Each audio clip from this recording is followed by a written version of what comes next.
At least మీ husband అయినా చూపిస్తావా లేకపోతే? తను చాలా బిజీ పర్సన్. లండన్ లో ఒక పెద్ద బిజినెస్ మ్యాన్. అసలు ఇండియా వచ్చి పెళ్లి చేసుకునేంత టైం కూడా లేదప్పుడు. నువ్వు నా హస్బెండ్ కాకపోయి ఉంటే నిన్నిప్పుడే కొట్టి ఏ నదిలోనే పడేసేదాన్ని. సబ్యసాచి లెహంగా 20 lakhs అయిందంతే. ఈ లెహంగా డూప్లికేట్. రే బికారి ఆగక్కడ. సబ్యసాచి నుంచి అర్జెంట్ గా నాకు ఒక లెహంగా కావాలి. దాని కాస్ట్ మినిమం ₹1,00,00,000 అయి ఉండాలి. ఆయన ఎవరో తెలుసా?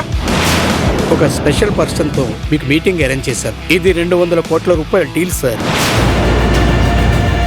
ఇతంతో ఎంత పెద్ద డీల్ అయినా పర్వాలేదు, నేను చెయ్యలేను. సాగర్ నిజంగా పేదవాడా?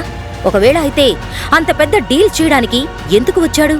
సాగర్ ఒకవేళ కోటీశ్వరుడైతే మరి పనివాడిలా అత్తారింట్లో ఎందుకుంటున్నాడు?